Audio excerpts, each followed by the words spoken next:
Chapter 2. "May we call the meeting to order," said the coordinator. As he stood at the podium, the coordinator looked out over the many members of the Grand Council and waited for the din of conversation to come to a stop. As the 281 members gradually stopped conversing and found their seats, the coordinator waited patiently. The chamber of the Grand Council was just large enough to hold this number of members. It was shaped as a circular amphitheater, designed to demonstrate no single Galimarian was above another, and this attitude carried through to every member of society. So long as the person had completed the transition to the age of enlightenment, thereby no longer pubescent, but rather an adult, they had just as much right to be heard in the chambers as any other. It was the job of the coordinator to create the list of those who would be heard, and today's meeting carried with it an agenda of high interest. The first item on the agenda was a consideration of the methodology used in growing food in the northern hemisphere of the planet. This time of year, the northern hemisphere experienced quite a lot of cold weather, so food was often imported from outlying regions in more temperate areas where it could be easily grown. The proposal was for the building of a large biosphere complex in the north, which would have the ability to grow food in several different ways. Hydroponics, aeroponics, and aquaponics were some of the methods being considered, but there were many more. The complex would be quite large, which was necessary since it would be producing enough food for the 1,000,000 or so inhabitants in that area. If it worked out well, then the lessons learned at this facility could be replicated at many other sites planet-wide. Also on the agenda was a proposal to possibly change the education curriculum for children. It became obvious that children of the modern era seemed to have more capability than their predecessors. So it was being proposed that educational opportunities be stepped up to meet the true potential of the current crop of young ones. The final topic for consideration, the one which had the most notoriety in the news lately, was the consideration of a very ambitious space voyage of exploration. While Galimarian society no longer operated on the basis of profit and loss, the costs in terms of labor, materials, and participants were assumed to be substantial, based on how large a ship would be constructed. The proposed benefits, though, were equally substantial.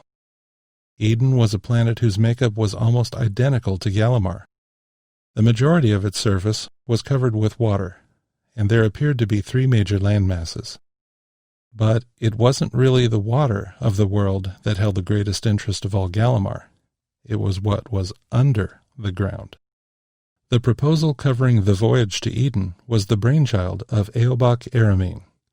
He worked at a government agency called GASEA, or the Galimarian Space Exploration Agency. GASEA is the primary administrative agency responsible for all exploration missions done in the vacuum of space. Unlike Earth, space exploration is open to all, though it typically is done by the very young. The average age of GASEA explorers is only 625 years. In the old days, a probe would be sent to the planet of interest, but when Galimar started to discover sentient life in the universe, a new law was passed which banned the use of probes for exploration. The reasoning was if the target planet had intelligent life on it, they probably wouldn't appreciate an alien probe coming down and roaming around their planet without their consent. The proponents of the ban likened it to another race of creatures sending a probe to the surface of Galimar and tearing up the environment to satisfy its programming. Galimarians wouldn't like that, so potentially intelligent life on another planet probably wouldn't either.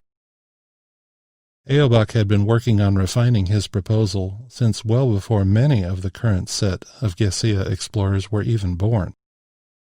Eobach wished this mission to be his legacy, although he wasn't that old in terms of Galimarian lifespans. Eobach was about 2,300 years old, just about to transition from being a young adult. He had just married his mate, Ruavu, about 350 years ago, and they had 2 children right away. Their youngest, Nathan, was only 42 years old, and hadn't yet graduated into the Age of Enlightenment. However, their older child, Gilantor, 237, had just received the Amulet of Understanding all Galimarians receive when they enter the Age of Enlightenment.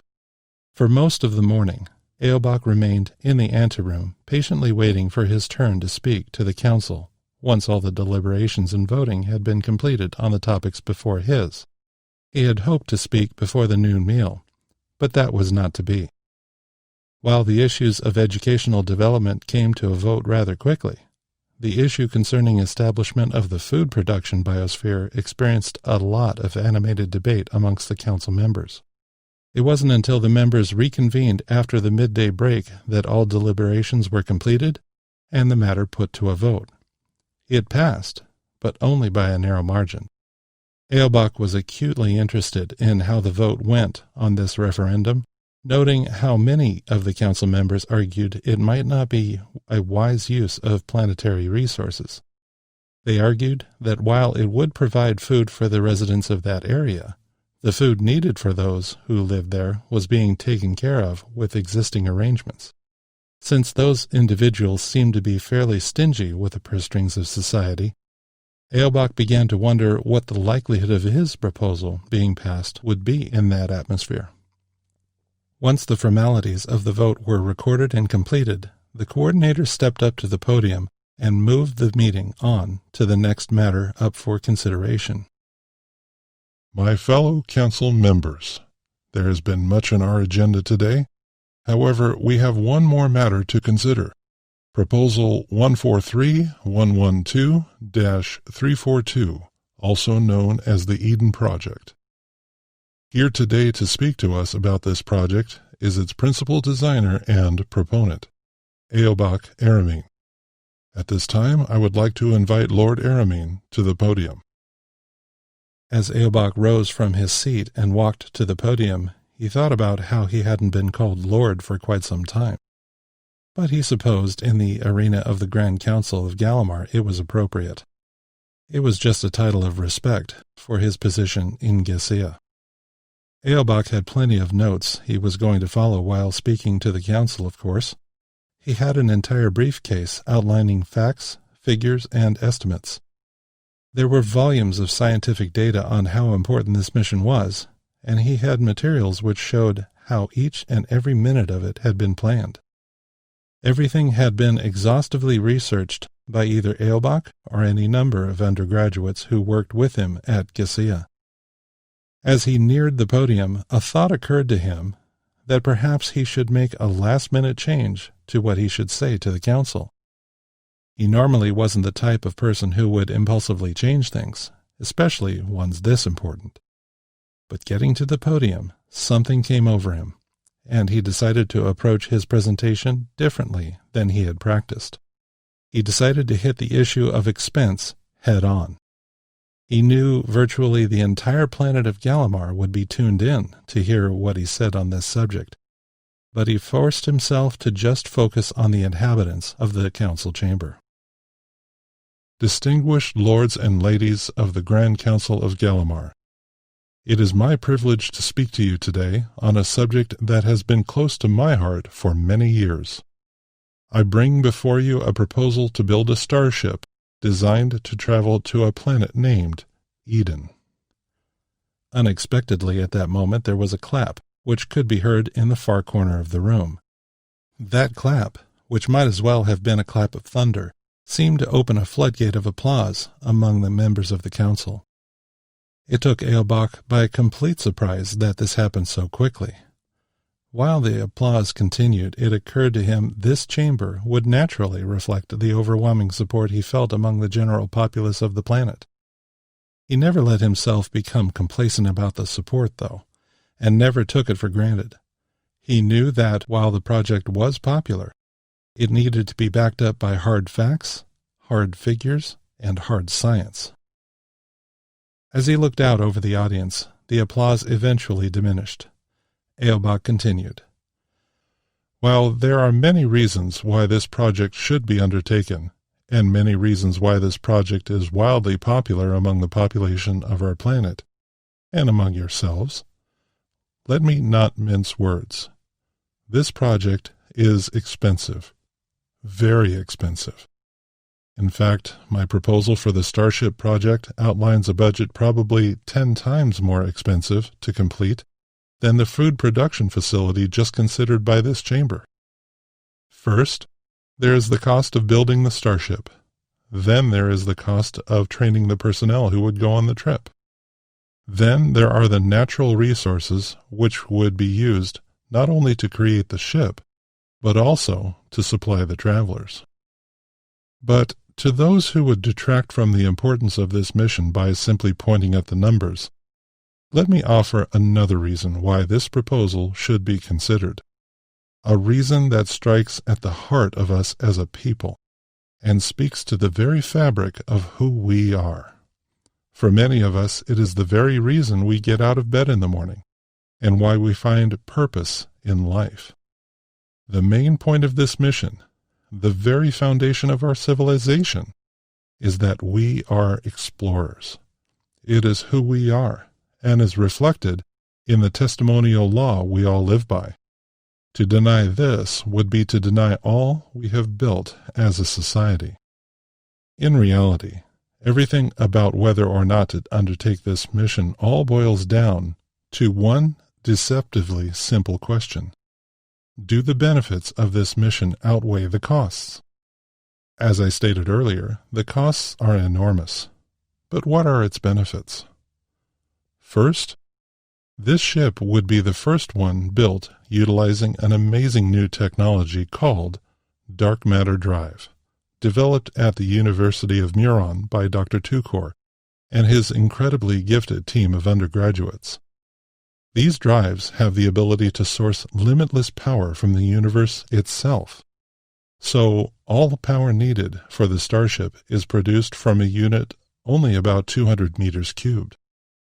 This technology is the first practical application of the dark matter power generators developed by Dr. Tukor, which are now replacing the outdated tritium reactors used all over our planet.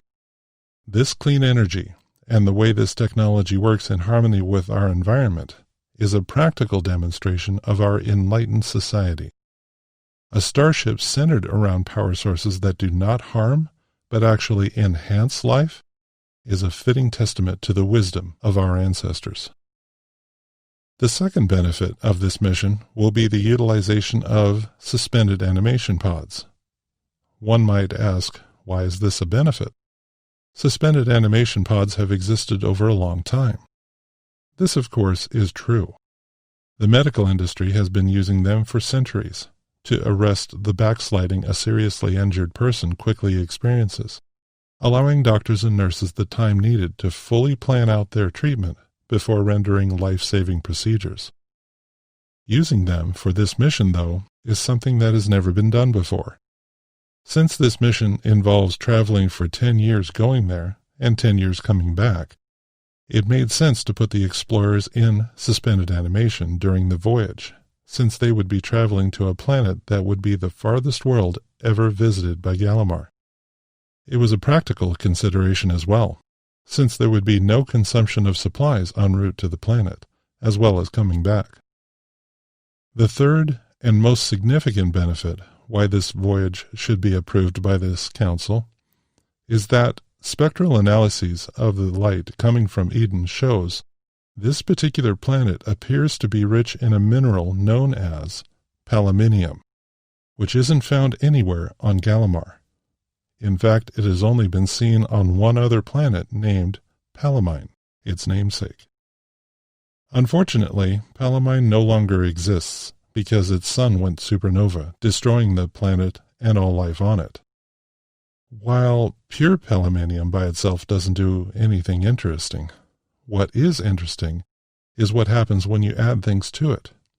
For instance, if you take pure palaminium, add just a little bit of storium, and apply power to this metal amalgam, it actually repels gravity waves.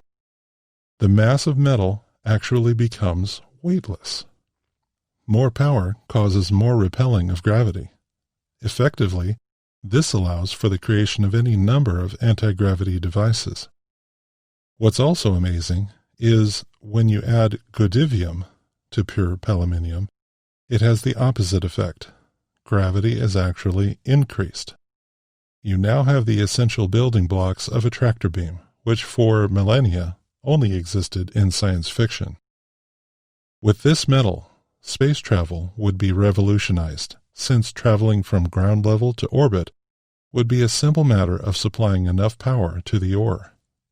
And when you consider that we would have sources of unlimited power, the possibilities for discovery are virtually endless. With this world so far away, there is actually very little we know about Eden.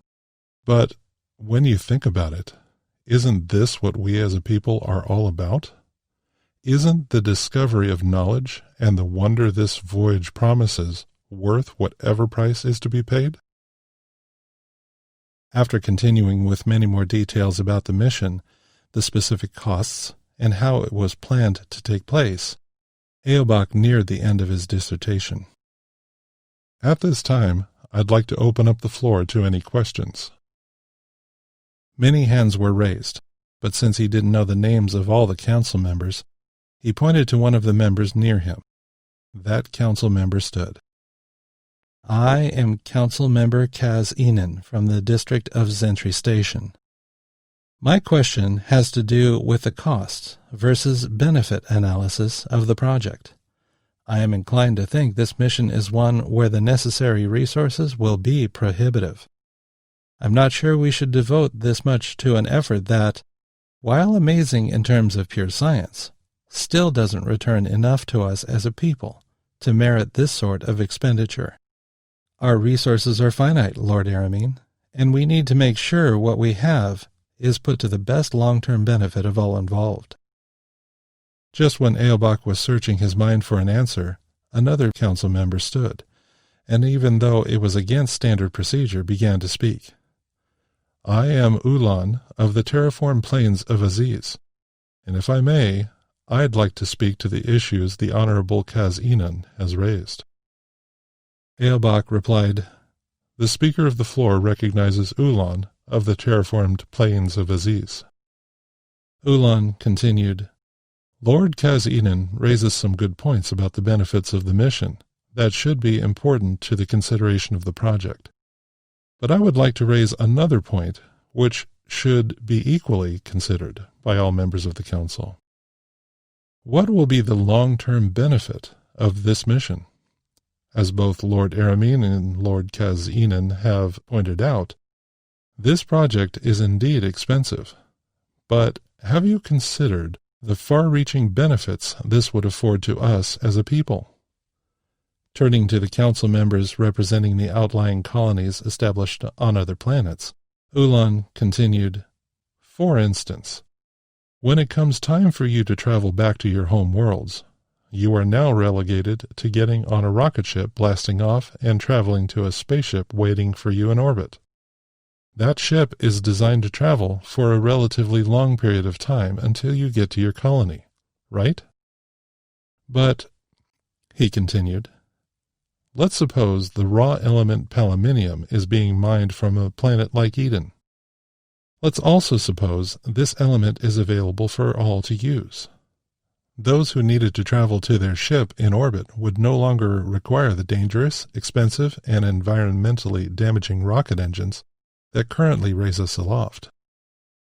Turning to a different section of the chamber, where those who run and oversee food production and distribution in their respective districts sat, he said, Ask yourself, how much does it cost our society to not just grow the food, but to transport food and supplies to outlying regions? The costs are tremendous, aren't they? Eobach could easily see where Ulan was going with this line of reasoning, and he liked it. It was ingenious, really, and he could see the chamber was filled with a wide array of personalities, but also was filled with the most brilliant of the planet. A small smile started to form on Eobach's face. Ulan continued speaking to the food-growing members of the council. Imagine goods and supplies delivered not on a transport vehicle, but on one which floats along with no resistance. The expenditure of resources to transport these goods to outlying regions is now cut dramatically. I wouldn't be surprised if it didn't cut the expenditure for delivery by a factor of 4, or even better. Another member stood up to speak, and this one didn't even bother asking for the floor, even though the chamber rules normally dictated he should have. Since he was at the podium, it would have been up to Eobach to enforce the rules of discussion and engagement in the council chamber. However, he felt the interchange was healthy and shouldn't be stifled in any way. He decided to let it go. I am Tal Akata of the colony of Lani 4. What I am concerned about is the potential effects of not only being in suspended animation for that long, but the effect this will have on the families they leave behind. What about their children? Eobach decided to speak to this question. One of the issues that hasn't been discussed in this forum yet is that any member of society who wishes to go on this voyage is allowed to do so. There have been several who have already signed up to be part of the mission. However, when they sign up, it is with the understanding they will be away from their families for an extended period of time. Since this is an unusual mission, we are allowing family heads to bring their entire family, children included. It is not our aim to separate loved ones, so we have decided to make this trip family-oriented. This took the council by surprise, and for a few moments, many were too stunned to say anything. This type of approach to space travel was unprecedented, and while not distasteful to any, still, there were many who had to digest what had just been said. A general murmur started among the members, and there were many side discussions. After some time, Eobach sensed it was time to return the focus of the room to a public discussion, instead of private one-on-ones. Council members, may we call the meeting to order? The commotion of the chamber died down, and one member stood. I am Elendil of the mountains of Zarikani. In discussion with my colleagues here, it is apparent there are several on the fence as to whether this proposal should be approved. I, for one, am inclined to approve the mission, but many here aren't so sure. Turning to his fellow council members, Elendil then said, Since this is the end of the day, and since we are scheduled for a week of personal time this next week, I would like to propose that we allow time for us all to think about the proposal Lord Aramin has brought before us today. When we reconvene, we can hear the rest of the proposal, then bring it up for a vote. This will give us all time to think more about how we feel about the mission, and about how this will impact the overall good of the planet. By this time, the coordinator had approached the podium, and Eobach acquiesced his position. The coordinator spoke. We have all heard the proposal put forth by Elendil of the mountains of Zarikani. All in favor of adopting his proposal of deferring the decision on the proposal of the mission to Eden put forth by Lord Aramin, say aye. There was a pervasive aye heard. All opposed, say nay. There were a few nays. The proposal to defer a decision on Lord Aramin's proposal has passed, by evident demonstration of a simple majority. Before we adjourn, is there anything you wish to say, Lord Aramin? Taking the microphone, Eobach replied, My distinguished fellow colleagues, if there is anything I want you to consider while we are adjourned, it would be this. Discovery is the engine of growth, and growth is the engine of happiness and contentment. This is the very fabric of our society. A vote for this mission is a vote that will bring our society unprecedented happiness and contentment for countless generations. At Eobach's words, applause broke out again, softening the blow that a decision on his proposal wouldn't come today. Eobach relinquished the podium to the coordinator. We will reconvene in 1 week. This meeting is now adjourned. All stood, and the clamor of conversation quickly rose. Eobach approached the podium, gathered his materials, and placed them in his bag once again. The cameras covering the proceedings and broadcasting them to all on the planet now could see an overall view of the entire chamber. If you looked closely, you could see one lone individual on the stage gathering his things and then walking off. From this distance, though, it was impossible to see the profound look of disappointment on the face of Eobach. Meanwhile, Ruavu was at home with their children. The three of them had been watching the proceedings, and they were all very proud of their husband and father, who had just had the privilege of speaking before the illustrious Grand Council of Galimar. The children knew they certainly had something they could brag about to their friends. Quietly, though, Ruavu knew she was going to have a big task in front of her tonight, that of assuaging the tired and pensive soul of her soulmate. She quickly got in touch with the mothers of some friends of their children, seeing to it that her children would be spending the night somewhere else. Another person watching the proceedings took a special interest in the events of the council chamber. His name was Krelon Telendor, and for reasons of his own, he decided traveling on this voyage would be just what he needed. At the first of the week, Eobach would receive a visit from someone that would be just what he needed.